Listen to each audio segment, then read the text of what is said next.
Marcus Robinson, a 45-year-old man, strolled through the luxurious streets of Beverly Hills, California. It was a sunny afternoon, and he was enjoying his free time exploring some of the area's shops. Dressed in a simple polo shirt, dark jeans, and sneakers, he didn't attract much attention. However, his choice of clothing didn't reflect his financial reality. Marcus was the CEO of a rapidly growing technology company, and his wealth allowed him to acquire nearly anything he desired. He had worked hard to reach where he was, but despite all his success, he knew the world still viewed him through racial stereotypes. Upon spotting a luxury watch store he had admired for some time, he decided to step inside. The interior of the store was elegant, with illuminated glass displays showcasing high-end timepieces. The air was filled with sophistication and exclusivity. "Good afternoon," Marcus greeted as he entered, looking around with interest. Across the room, Lisa Thompson, a white sales associate in her 30s, observed the movement. When she saw Marcus enter, her expression immediately soured, and her posture became rigid, her eyes narrowing slightly.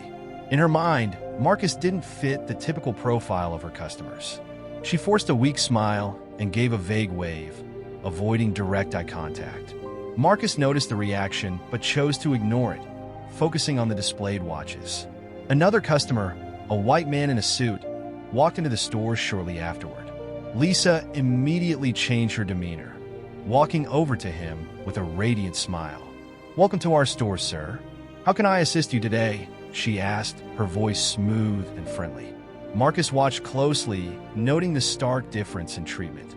He knew exactly what was happening, but he maintained his composure. It was something he had faced many times before. "I was interested in seeing some of the new models," the man in the suit said, distracted by the display. "Of course.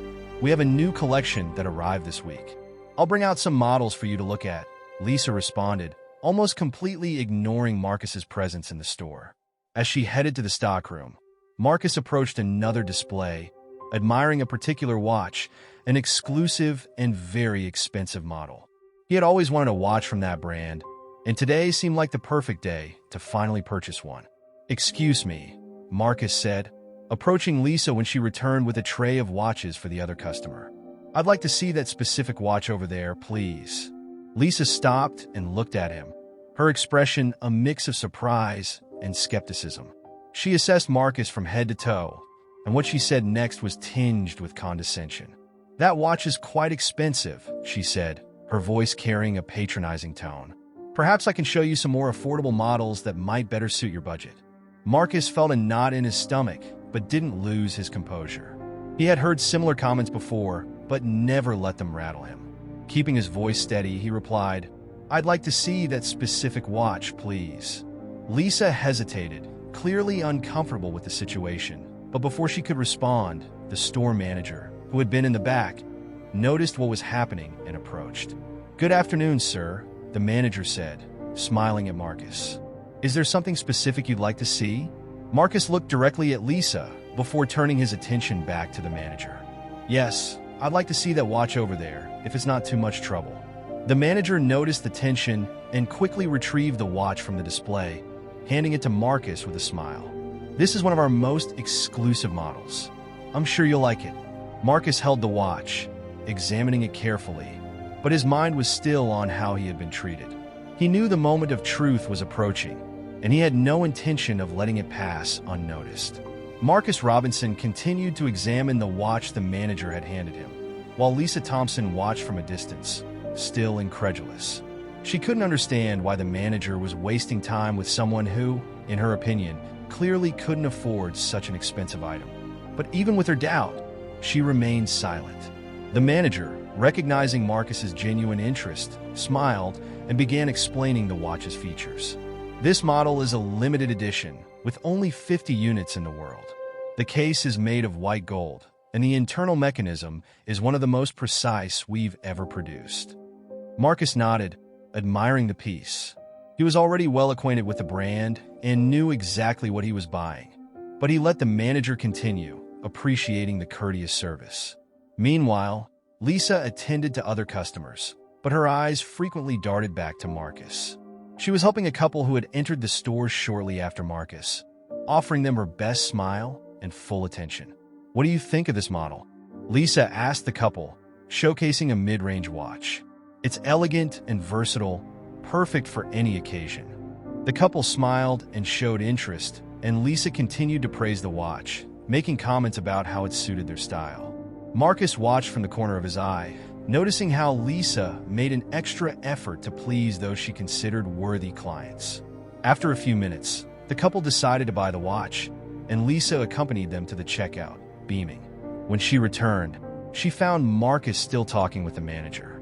"If you need anything else, I'm here," said the manager, giving Marcus a friendly nod. "Thank you, I appreciate your help," Marcus replied, smiling back. Once the manager walked away, Lisa finally approached Marcus, though clearly reluctantly. "So, have you decided if you're going to buy the watch?" she asked with a neutral, almost cold tone. Marcus looked up at her, weighing his words before responding. "Yes, I'll take it, but I'm curious. Why didn't you want to help me earlier?" The question caught Lisa off guard. She hesitated, looking around as if searching for an excuse. "I was busy with other customers," she said, her voice wavering slightly. "I understand," Marcus replied, keeping his tone calm but firm. "But it seems like they received quite a different level of service than I did." Lisa turned red, unsure of what to say. I'm sorry if you felt neglected. That wasn't my intention." "Neglected?" Marcus repeated, raising an eyebrow. "I'd say it was more than that." Lisa opened her mouth to respond, but before she could say anything, the manager returned, interrupting the conversation. "Have you decided to purchase the watch, sir?" the manager asked, still maintaining his friendly tone. "Yes, I'll take it," Marcus confirmed, handing the watch to the manager. "Perfect, I'll prepare the invoice for you," the manager said, heading to the register. As the manager finalized the sale, Lisa stood by, growing increasingly uncomfortable. She knew Marcus was right, but she couldn't admit it, either to him or to herself, that she had unfairly judged him from the moment he entered the store. "Is there anything else I can assist you with?" Lisa asked, trying to regain her composure. Marcus looked at her for a moment, carefully choosing his words. "Actually, yes," he said. "I'd be interested to know how you would have treated me if I had been wearing a suit and tie." Lisa was left speechless. She knew exactly what Marcus was implying, but before she could respond, the manager returned with the invoice and the watch already wrapped. "Here you go, Mr. Robinson. It was a pleasure assisting you," the manager said, handing the bag to Marcus. "Thank you," Marcus said, accepting the bag. He looked at Lisa one last time before turning back to the manager. "You were very professional, and I appreciate that." With that, Marcus left the store, leaving Lisa to reflect on her actions. As he walked down the street, he felt a mix of frustration and determination. This experience wasn't new to him, but it was always equally painful. Marcus knew this wouldn't end here. He had something in mind to address what had happened, but it would come in its own time. After leaving the watch store, Marcus Robinson couldn't shake the feeling of how he had been treated by Lisa. As he walked through the busy streets of Beverly Hills, he reflected on the situation. He knew that, as a black man, he would face challenges in environments where people judged him before even getting to know him. But the experience at the watch store had been particularly painful. "Will they never learn?" he muttered to himself as he headed toward his car. Marcus knew he had to return to the store. He couldn't just let it slide without taking action. There was something important at stake, and he was determined to confront the prejudice head-on. With that in mind, he turned around and went back to the store. Upon re-entering, Marcus found Lisa busy assisting another customer. She noticed him out of the corner of her eye but avoided looking directly at him. The manager, who had been at the back of the store, recognized Marcus and immediately came over. "Mr. Robinson, back to see another model?" the manager asked with a genuine smile. "Actually, yes. I'd like to see another watch that caught my attention," Marcus replied calmly. The manager nodded and began walking towards the display Marcus had indicated. Meanwhile, Lisa discreetly watched them, trying to hide her apprehension. When they reached the display, Marcus pointed to an even more expensive watch than the previous one, a unique piece with an intricate dial and platinum details. "This one here. Could you show it to me, please?" Marcus asked, keeping his voice calm and controlled. The manager smiled and carefully removed the watch from the display, handing it to Marcus. "This is one of our most exclusive models. A truly unique piece." Marcus examined the watch closely, appreciating every detail. He knew he could buy the watch without issue, but his decision went beyond simply acquiring a luxury item. Lisa, now without any customers, approached hesitantly. She couldn't help but feel uncomfortable around Marcus, especially after their last interaction. "Is there anything I can help with, Mr. Robinson?"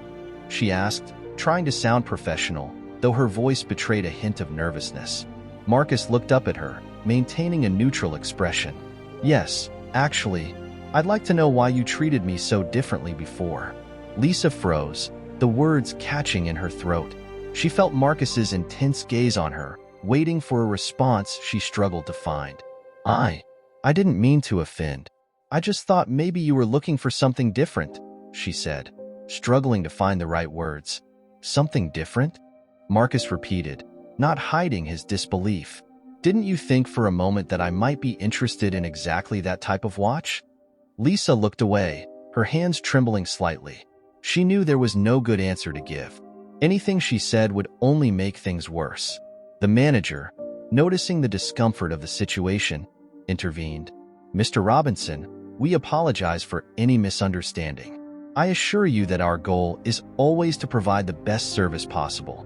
Marcus looked at the manager, acknowledging his attempt to defuse the situation, but he knew this was more than just a simple misunderstanding. He decided not to press further at that moment, but something inside him told him that this conversation wasn't over. "I understand," Marcus said, with a slight nod. "But what happened today wasn't just a misunderstanding. It was a reflection of something much bigger." The manager nodded, clearly uncomfortable but respectful. "I understand, sir. We will ensure that situations like this do not occur again." Marcus held the watch for a moment, contemplating his final decision. He then handed the piece back to the manager. "I'll take this watch," Marcus announced, surprising Lisa, who had believed up until that moment that he would back out of the purchase. "You made an excellent choice," the manager said, visibly relieved. As the manager prepared the invoice, Marcus turned to Lisa one last time. "You know, Lisa, I won't forget what happened today, and I'll make sure you don't forget either." Lisa didn't respond, merely nodding silently, feeling a mix of shame and regret. After finalizing the purchase, Marcus left the store with the bag in hand.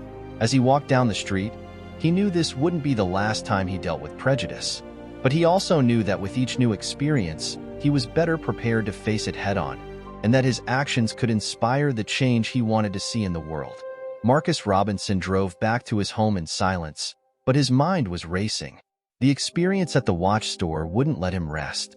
He thought about the way he had been treated, Lisa's presumption that he couldn't afford something so expensive.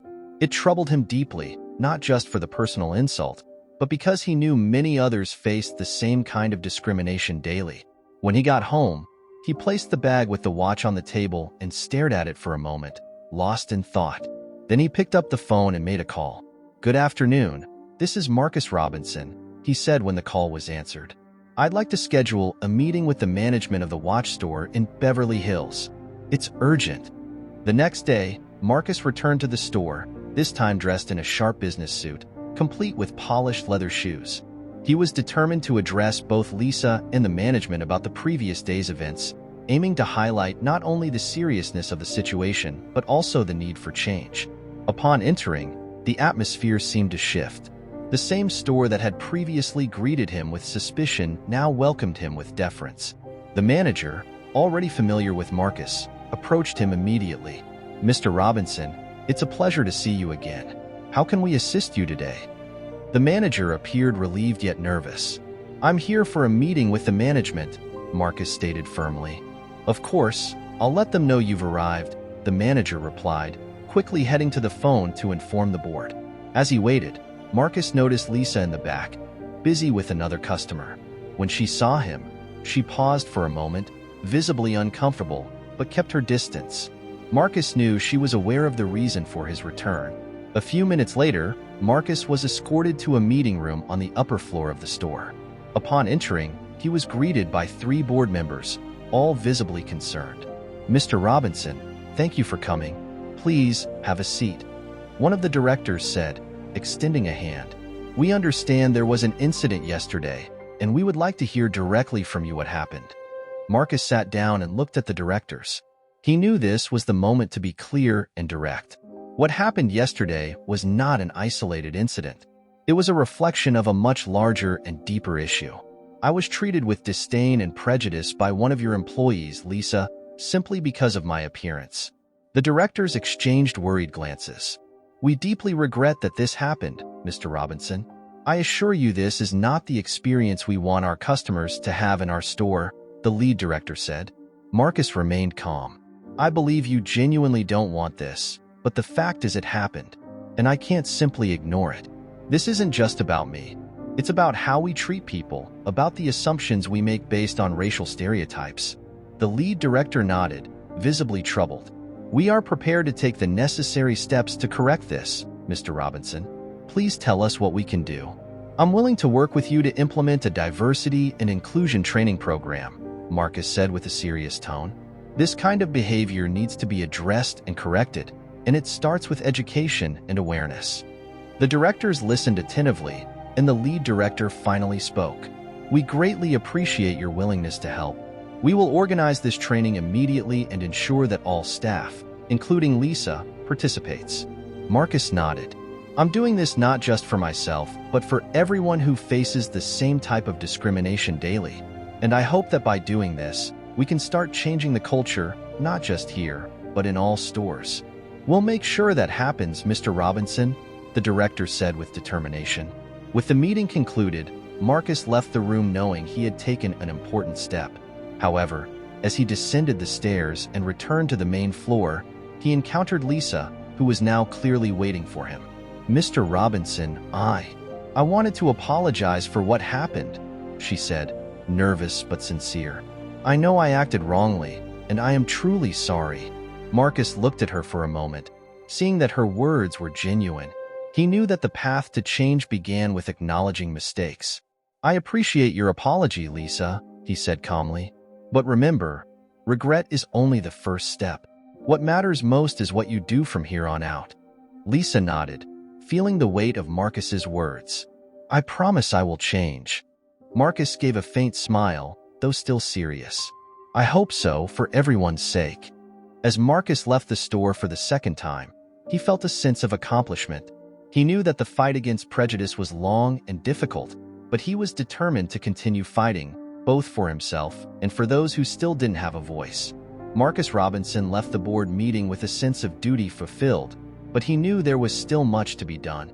He wasn't interested in a superficial change. He wanted to ensure that prejudiced attitudes and behavior were permanently eradicated. Determined to resolve the situation definitively, Marcus made another call. This time, he reached out to one of Los Angeles's most prestigious newspapers, where he knew a journalist interested in issues of discrimination and civil rights.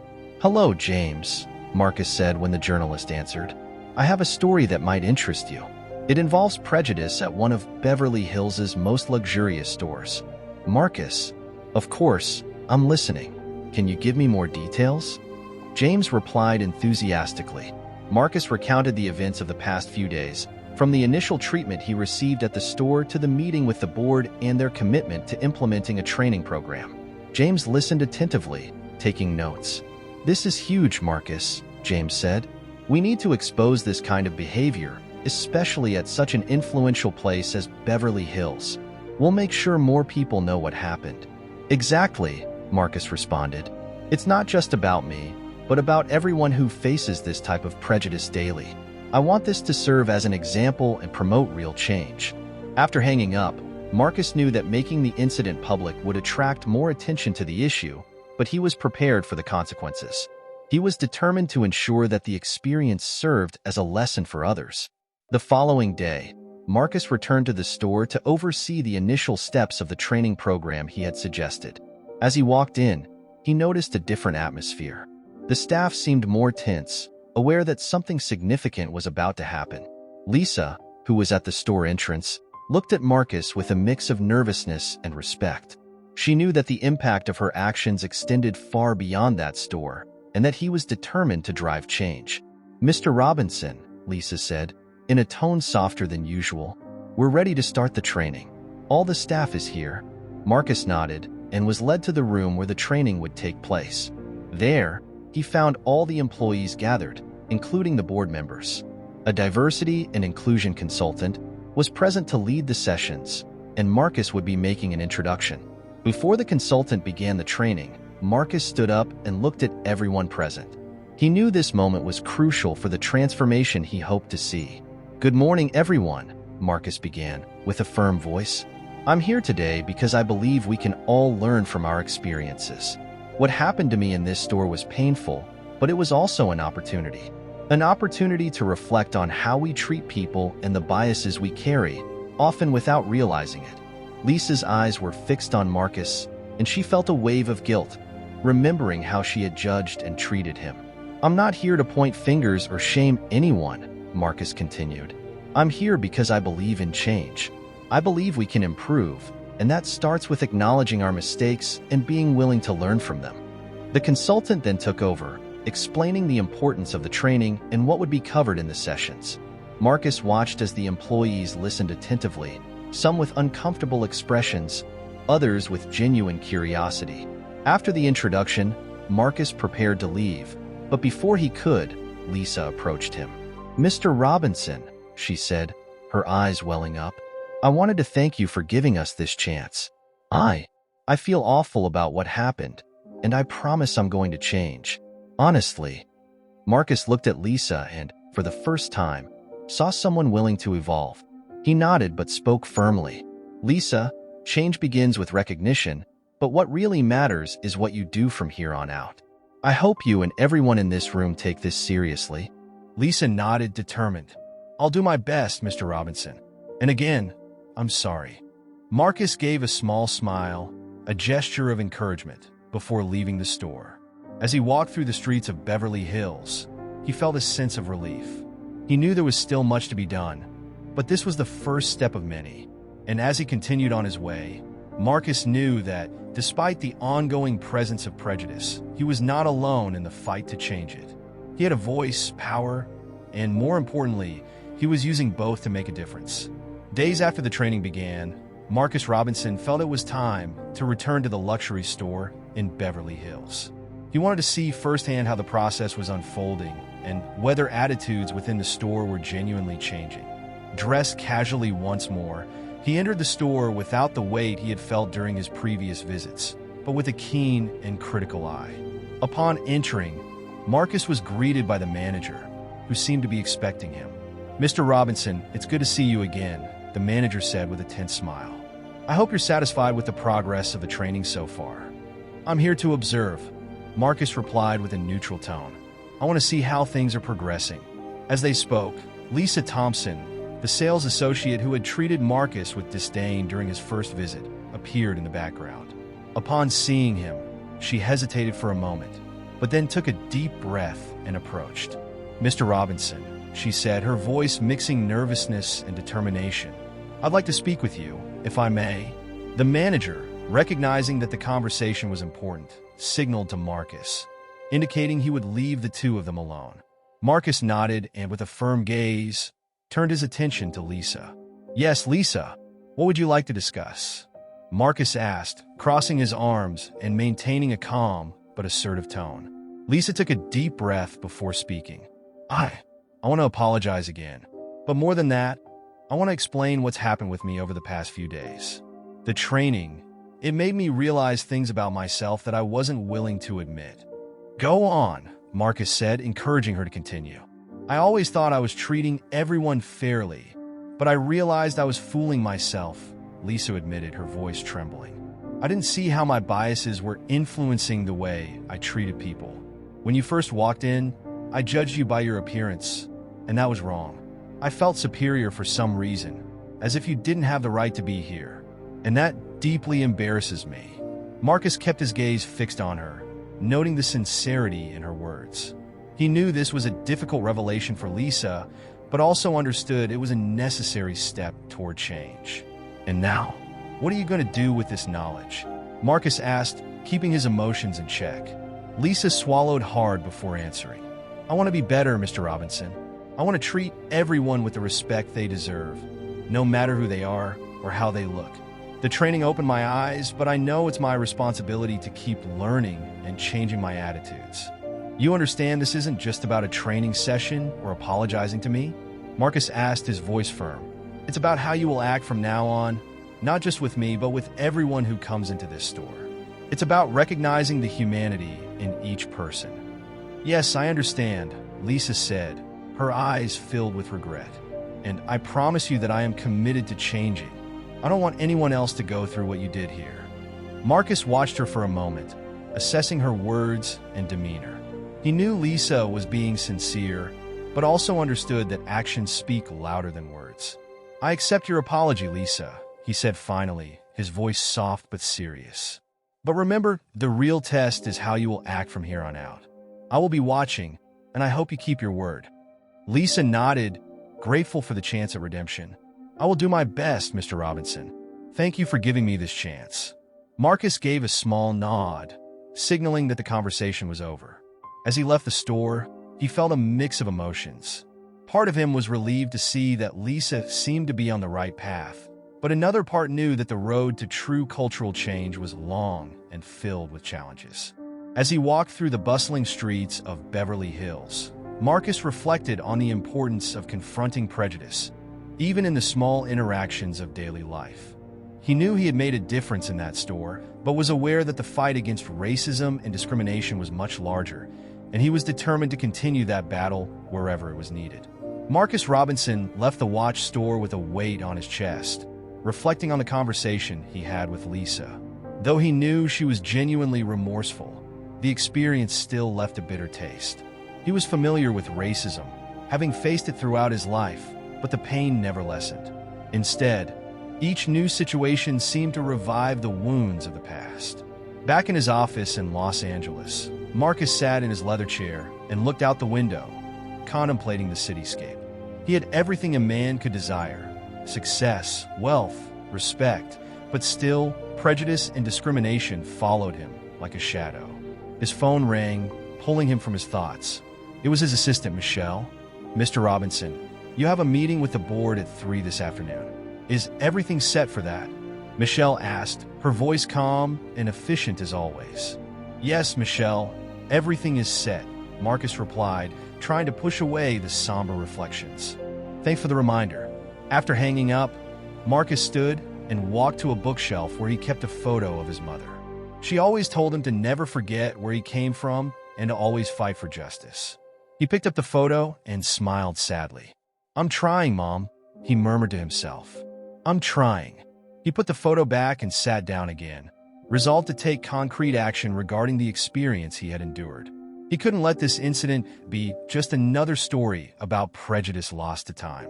Later that day, Marcus entered the boardroom to meet with his company's board. He had called this meeting to discuss a new project that had been on his mind since the incident at the store. Good afternoon, everyone, Marcus began, looking at the familiar faces of his board members. I called this meeting to discuss an initiative that I believe is crucial for the future of our company, and more importantly for society. The board members exchanged glances, curious. Marcus was known for being innovative, always bringing new ideas, but there was something different in his tone this time. Recently, I went through a personal experience that made me reflect on the impact of prejudice and discrimination in our daily lives. I know I'm not the only one facing this, and I believe our company can and should do something about it. Mr. Robinson, are you suggesting that the company get involved in social issues? One of the board members asked, intrigued. Exactly, Marcus replied firmly. I want to launch a diversity and inclusion training program, not just for our employees, but also for other companies willing to join us. This goes beyond simple workshops. I want it to be a deep transformation, something that truly changes people's perceptions and attitudes. That's ambitious, Marcus, commented a board member, with a mix of admiration and concern in her voice. But do you really believe we can make such a big impact? Yes, I do, Marcus said with conviction. And I know it won't be easy, but if we don't do anything, we'll continue to perpetuate a system that marginalizes and discriminates. It's time we change that. The room fell silent for a moment as the board members considered what Marcus had said. Finally, another board member spoke up. I'm with you, Marcus. I think it's an excellent idea, and I'm willing to support this project. Soon, the other members also agreed, one by one, until everyone was on board with the new initiative. Marcus felt a wave of relief and satisfaction, but he knew the real work was just beginning. After the meeting, as the board members dispersed, Michelle came into the room to collect some notes. Mr. Robinson, it looks like the meeting was productive, she said, smiling. It was, Michelle, Marcus replied with a tired smile, but there's still a lot to be done. She hesitated for a moment before asking, Are you okay, Mr. Robinson? You know you can count on me for anything. Marcus looked at her, appreciating the sincerity in her words.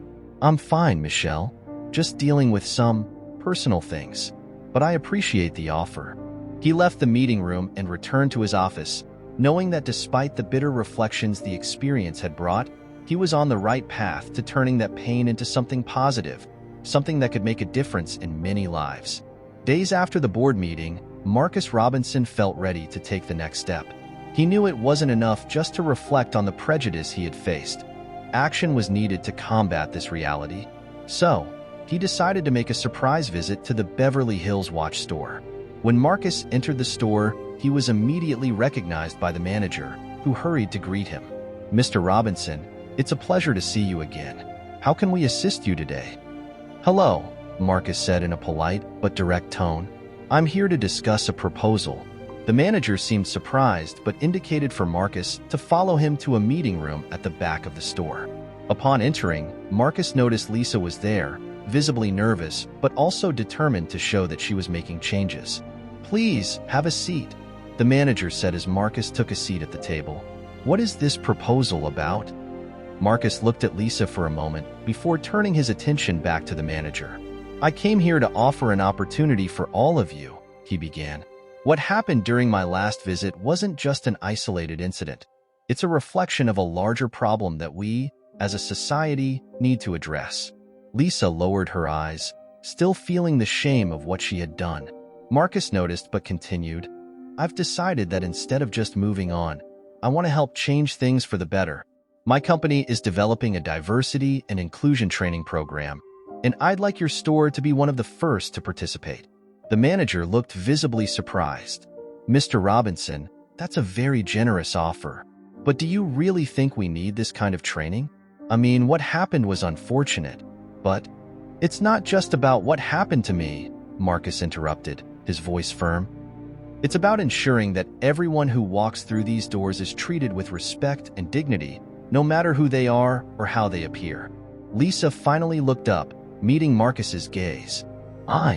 I agree with Mr. Robinson, she said hesitantly but with conviction. What happened was due to my biases, and I know I need to learn to be better. I think we all need to. Marcus nodded, pleased with Lisa's courage in admitting this. This training isn't a punishment, he explained.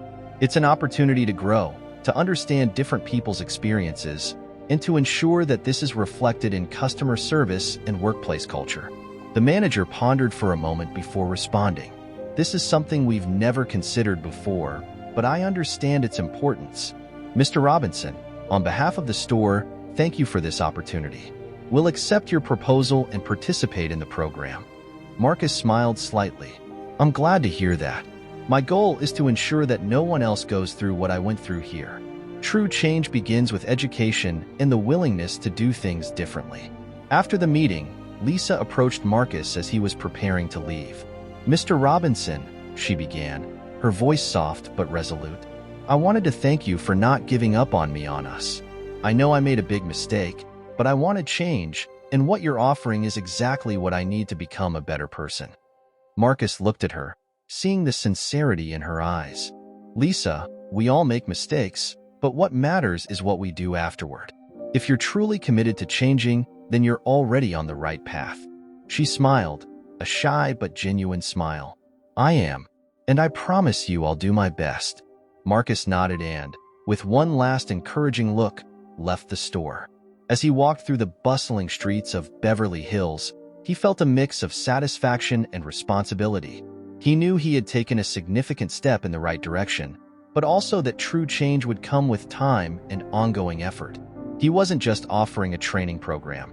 He was offering a chance to rewrite the narrative, to turn biases into understanding, and to create a legacy that would positively impact many lives. And, more importantly, he was doing it in a way that reflected the values his mother had always taught him: courage, compassion, and justice. The watch store in Beverly Hills was preparing for the first session of the new diversity and inclusion training program. Marcus Robinson had worked with experts to create a comprehensive course that not only addressed biases and stereotypes, but also provided practical tools for behavior change. The morning was clear and sunny, and Lisa Thompson was nervous but determined. She was preparing for the session with a mix of anxiety and anticipation. She had spent the last few days studying the training material and reflecting deeply on her own attitudes. When the team of consultants arrived, she greeted them at the store's entrance. "Good morning, gentlemen," Lisa said, with a cordial tone and a nervous smile. "We're looking forward to starting the training." One of the consultants, James Carter, a black man in his middle years with a calm and assertive presence, shook Lisa's hand and replied, "Good morning, Lisa. We're here to help the store create a more inclusive and welcoming environment. Let's get started." Lisa led James and his team to the training area set up at the back of the store. As the employees began to gather, Marcus entered and watched from a distance, observing the setup he had helped arrange. James gave a brief introduction, explaining the training's objectives. "Today, we'll explore how our unconscious biases can influence our behavior and customer service. The goal is to create a space where everyone feels valued and respected." He began introducing a series of interactive exercises, including customer service simulations and group discussions. During one of the exercises, participants were paired up and instructed to role-play dealing with a difficult customer based on scenarios reflecting common biases. Lisa found herself in one of the pairs, and unlike her previous behavior, she was now trying to apply the concepts she had learned. The activity forced her to face challenging situations and acknowledge her own biases. After one particularly intense exercise, James took a break to discuss the group's experiences. "Let's hear from each of you about what you felt and learned from the exercise." Lisa raised her hand, feeling a mix of shame and a desire to share. I realized how my own beliefs may have influenced the way I treated certain customers. I didn't realize I was being so unconsciously discriminatory." "That's a big step, Lisa," James said, with an encouraging smile. "Recognizing and admitting your own biases is crucial for change." Other team members also started to speak, sharing their experiences and insights. The atmosphere in the room became more open and collaborative, with everyone showing a willingness to improve and grow. After the session, Marcus approached Lisa, who looked visibly exhausted but had a glimmer of hope in her eyes. "How was it for you?" Marcus asked, with a genuinely concerned expression. "It was challenging," Lisa replied sincerely, "but I think I now have a better understanding of the impact my biases can have. And more importantly, I feel like I'm starting to change." "That's what matters," Marcus said, with an approving smile. "True progress comes from the desire to learn and grow. I'm glad to see that you're committed to this change." Lisa smiled, feeling relieved and encouraged. "I really want to make a difference. Thank you for giving me the chance to learn and improve." "You're welcome, Lisa," Marcus replied. "This is just the beginning. True transformation happens when we continue to apply what we've learned in our daily lives." With the training complete, the store's team was excited to apply the new concepts to their daily practice. James and his team said their goodbyes, thanking them for their participation and expressing hope that the store would continue to strive to create a more inclusive environment. As Marcus prepared to leave the store, he felt optimistic. The training was an important step, but true success would be measured by the implementation of the lessons learned.